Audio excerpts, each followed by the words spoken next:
Welcome back to Texas Truck Channel. I'm Brian. I'm Craig. And boy, I'm actually freaking excited about this Hyundai Santa Cruz. We've been waiting to get this on the show for a while. I've asked for it. It's been out of the fleet, and dealers really haven't really had enough for us to go pull one.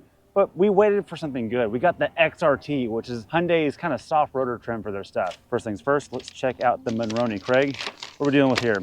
Santa Cruz XRT all-wheel drive, 2025 model. This is Hampton gray over black. And let's see here, features, warranty out the wazoo, blah, blah, blah.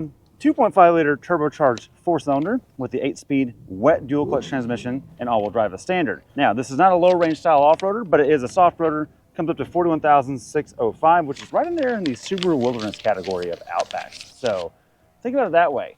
Or Maverick trimmer. This is definitely right there with a Maverick trimmer price-wise. So the first thing I want to point out, Craig, is they've nailed the looks. Think Subaru Baja a little bit, and that they've got cladding not only here, which looks like this is an instruction piece for trucks. You've also got cladding on the side doors, and you've got flat black to match the handles. But before that, Craig, we're missing something. I walked right past them. It's a big deal. Look at these tow hooks. Not only are they Tommy Micah red, these things are protruding past the grill. I think this might be a pedestrian murder machine. I don't know how they passed that on their crash standards, but I like it. It looks so strong as if they could lift it with a chopper. This looks like Huey's gonna come pick this thing up. That's pretty cool. Also, this is based on the Tucson platform with a pickup bed in the back. So you get the cool illuminated blocks on the grill right here. Even though all the headlight work is down below, people still want to see the optics of something here.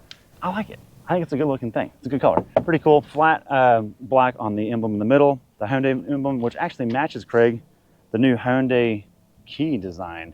Look at that. That's the H. Anyways, come on down to the side, Craig. Oh, wait a minute. What did we say about tires all the time, Craig? Tires show intent. They show intent, and these had the terrain contact ATs. We've had this on the Honda Trail Sport stuff, and these tires are actually pretty darn good. They get it done for something that's so highway friendly. 245 60R 18s, like Craig says, 18's the new 17. That's what we're dealing with. You get some arrows around here. This looks like an instructional piece. I feel like there should be something happening with, this is the pickup handle of some sort. It's not, it's just an optical thing. Like, does this do something? No, if it does something, tell me. I think it's kind of cool. By the way, no skid plates or front metal skid plates. Just to point that out, yeah.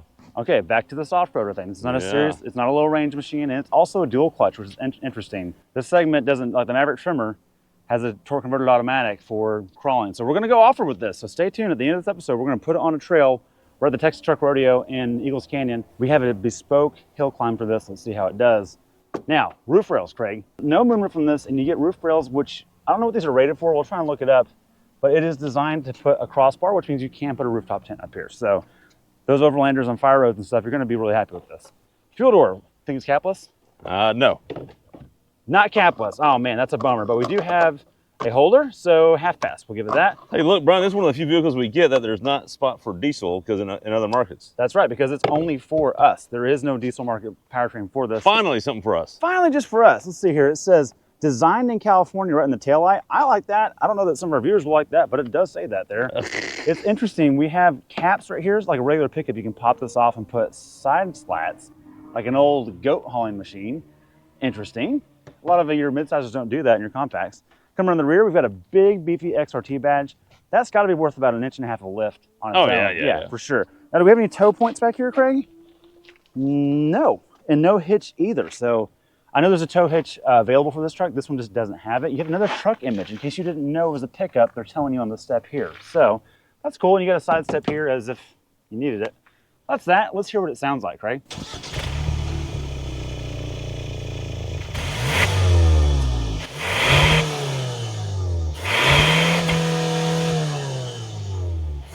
For something that looks like a Ute, that sounds half decent. Lots of air moving. Okay, let's check out the under the hood part. All right, Craig, time to check out the power plant in this thing. We've experienced this motor before, and we are quite the fan of it. Let's see. Whoa, that's a heavy hood. This is, would love a hood damper kit on it, but that's okay. So this is the 2.5 liter turbocharged, 281 horsepower, 311 torque. That's a big number, and I love this turbo emblem with these smart stream. Makes it look like it's longitudinally mounted, but it's just horizontally mounted. There's your turbo right there. A lot of heat shielding. You can hear it a little bit when driving, but not a ton. It is quite refined. The 8-speed dual clutch that this is paired to is really quite excellent, but I'm curious how it's going to do off-road because we've had some challenges on our hill tests at home with it. So that's my thoughts here. Let's see what Craig thinks about the interior.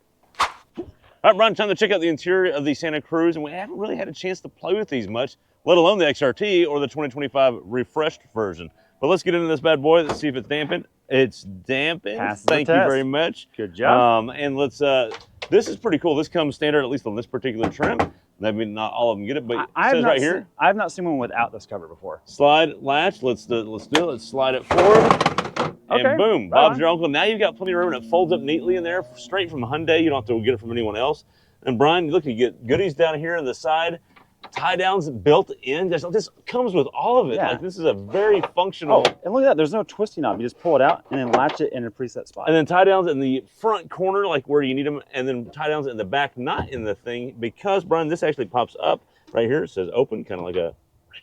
Okay. Let's take this little carabiner off and open it up. And Brian, look at it. It's lockable, and you get a little bit of storage. It's not as deep as a Ridgeline. But look at the weather stripping. You do look how you got the weather stripping, and it's very dusty around here. Not in there. Yeah. And then you got a little drain in case you do put some. I don't know. Could you put some shrimp caviar in here? Oh, you could definitely do shrimp caviar here. Just like a maki? Yeah, just like a maki. Okay, got it. So we're gonna shut that back, and then Brian, I'm gonna get my carabiner back. Okay, then I'm gonna pull this back, and then boom, it locks back. I lock this back. And now you've got a big trunk. Got a big trunk. That's very handy. This is super practical, is what it is. I like that a lot. Let's move to the second row. All right, Brian, let's check out the second row. Let's check out the door first, starting the top down. Door sill is, well, very hard, and this is the loaded up version. That's just is what it is. But in this segment and market, not really a problem. Door pull actually does not pass through, which means it'll hold your phone. Brian, ooh, I like this. It's kind of Honda-y. Cup holder in the door pull, very nice. But that's because you get nothing else below, so that's it for the bottle holders. Let's check out underneath the seat before I sit down. See if it folds up. Nice little pull, and you get a little storage. Very nice. That's more than a hybrid Tacoma. More than a hybrid Tacoma for sure, and I like that it doesn't. Nothing slides around. Let's put my hat there so you can kind of see. But that's actually pretty good. That's on par with like a Ranger and stuff too. It really is. That's really nice. So let's fold this back down. We pull a little pull, and it goes down. Very nice. Okay. Sit back here. It's our first time back here. We're doing this together. Yeah. Mat pocket there, not a mat pocket here. Rear AC, which, Brian? Here we go. There's not a lot of mid-size trucks that have that. In fact, the only other one I'm aware of is the Gladiator. Mm-hmm. Is that correct? No? Oh, the Chevys had it. And the Chevys. Yeah, the Chevys. GMC, yeah. So the GM twins, the Gladiator, and this. That's it. Nothing else. No not Fords, Ranger, no Toyotas. Tacoma, not Frontier. Not Frontier. So good to see that. Bravo. USB-C, USB-C. We do get, Brian. What? Wait. My hat is on. My glasses are on. I'm super comfortable. The armrest in the right spot. Yeah. You know what we're doing this, Craig? Yeah. I go on a road trip back here. Look, okay. Here's what happens in mid-size trucks. You either get rear AC or you don't get an armrest. Right. You never get an armrest and rear AC. Or comfort. And we're getting armrest, rear AC, and headroom. Bravo. Big Unbelievable. Deal. Huge phrase. To the front. All right, Ron, let's check out the captain's quarters. Start with the door. Padded door sill. That is very nice. And then door pull does not pass through just like the rear. And you do get a bottle holder down in the bottom instead of a cup holder in the door pull. All right, let's get in our actual seat. And I was sitting behind myself earlier, by the way, and I have plenty of leg room. You get embossing. You get some embossing XRT. That's what off-road gets you. Right. There is something special about the seat that is a little bit of a letdown. What's that? There's no ball shielders. There's not? There's not. And that's a little frustrating. I know they can do it. Hyundai, come on. What are you doing? We're in Texas. The a little annoying. This can do it. But you do get phone spaces there. You get phone spaces here. You get phone spaces here. You get phone spaces here. So if you all like phones, really nice. You get a phone, it's got you covered. All right, Brian, let's show the people the gauge cluster. A little bit of a refresh here, and everything looks pretty cool. You can tell the camera, they're spying on you with the little flashy lights there. Oh, yeah. This is, look, very corporate Hyundai now. I'll be a little honest, I'm a little disappointed that now they're all exactly the same, which there's a little more uniqueness in each, model, nice. But whatever. It all works really good, though. This works seamlessly. It's very intuitive. And Brian, we do get dual zone climate control, and we get this little touch screen here, but you still get physical buttons. Hyundai's good about giving you touch screens, but also physical buttons, like the combo there. And sometimes you can even customize, like that star button, you can usually customize volume and tuning knob. Bravo. Very nice. Moving on down, we get USB-C, something here. Those confuse some of our owners sometimes. Well, yeah. Our mom has one of these. Our mom has a Kona, and she feels like CarPlay gets broken, but it's when she hits this, it goes from data and charging to just charging. Yeah, a little confusing. Why doesn't it just do data and charging all the time? But right. Yeah, whatever. Okay. It works. And then, Brian, moving on down, we get nice big cup holders, and we get some goodies down here. We get center locking diff, allegedly center locking. Those are air quotes. And then we'll get drive modes. Brian, XRT, do you get extra drive modes? Normal, sport, smart, snow. That's it. Okay. You think maybe you'd get a mud, but there's not. You get parking cameras, let's pull those up, and you do get some good ones. We'll show more of those on the off-road section. Yeah, not bad. Okay, they got the drone action going on, the wrong color of the car, but that's okay. And then, Brian, we've already showed that, plenty of room. Enough of all that jibber jabber. Let's get it out on the actual course and see if we can't flex this thing out a little bit. I like it.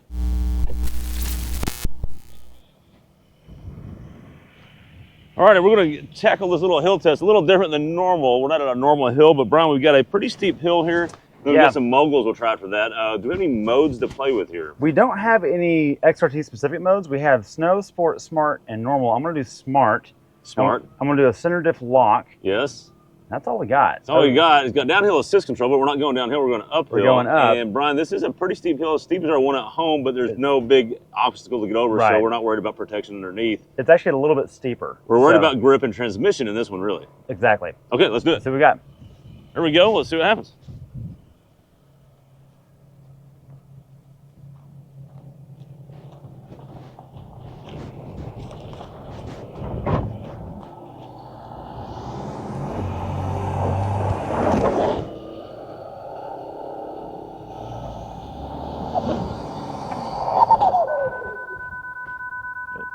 All right.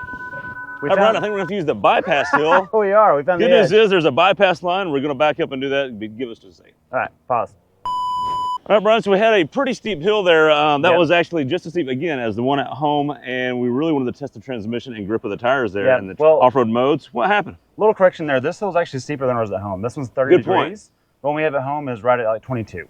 And we've made it up with the dual clutch 8-speed before on our hill. I really did that just so I would know. And we know now, without a low range, it couldn't manage wheel spin and clutch release and the incline.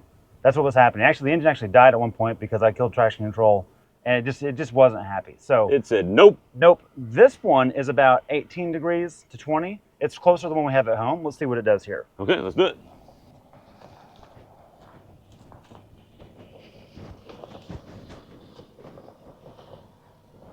And no problem. Okay, so now we know, Brian, 18 degrees, okay, 30 degrees, not. Right. Not sure what that cutoff is in your world, but there you go. For reference, the 30 degrees is really what low range 4x4 is needed for. True. So your hardcore full frame stuff and Jeeps, that's what does that. So this is well out of its element, but now we know. And it did this slope with zero effort at all. So maybe it'll need to reset itself and give it a little pep talk. Maybe. All right, we're gonna try some moguls now. It's gonna get a little bit off camber. See what happens there. We should be able to lift a wheel without scraping the bottom and see what the traction modes do there.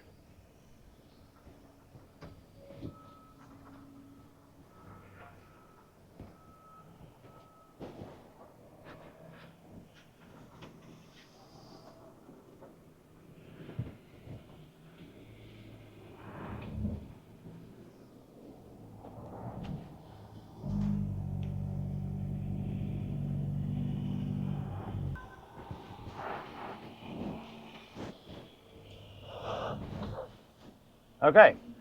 Pretty good test, Brian. I liked it though because we constantly keep getting a corner of the car lifted. Yeah. And it did really good. I want to point something out. It has an off-road traction control system that's active when I'm in the auto mode. It was very, very aggressive with the wheel that was in the air. All right, so there's one more obstacle I want to try, and it's the tipping point. We'll see how this goes. All right, so the next one is a little tipping point. We call it the, I don't know, not sure what we call it, the axle crosser or something like that. And it really tests out, especially these IFS, IRS vehicles. So it's pretty steep there, crosses the whole car up, the axles up, really gets a wheel in the air, probably two wheels in the air. Let's see what happens.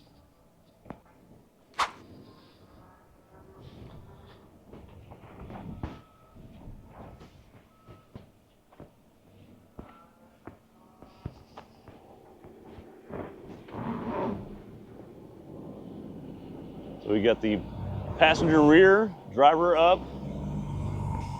Yeah, actually did pretty good there. Wow. Pretty controlled. Wow.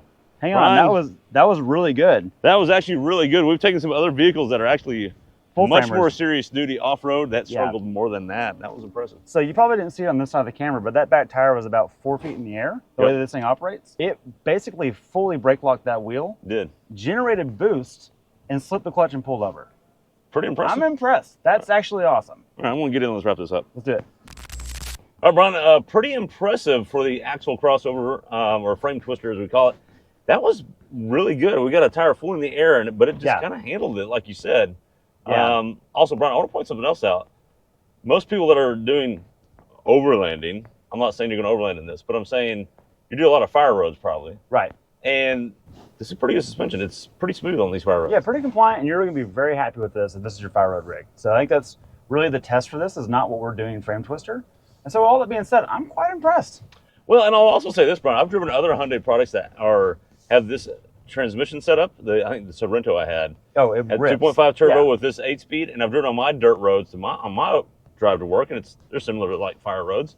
And it's a lot of fun on dirt. That's all I'm saying. This would be too. Absolutely. All that being said, if you're looking midsize or a compact pickup, I think this is certainly considerable for you. The looks are not for everybody, but the packaging is perfect. You know, now think about this. This and Maverick are really trading punches. I mean, the gain on this versus the Maverick is the dual clutch 2.5 is just faster and more engaging to drive.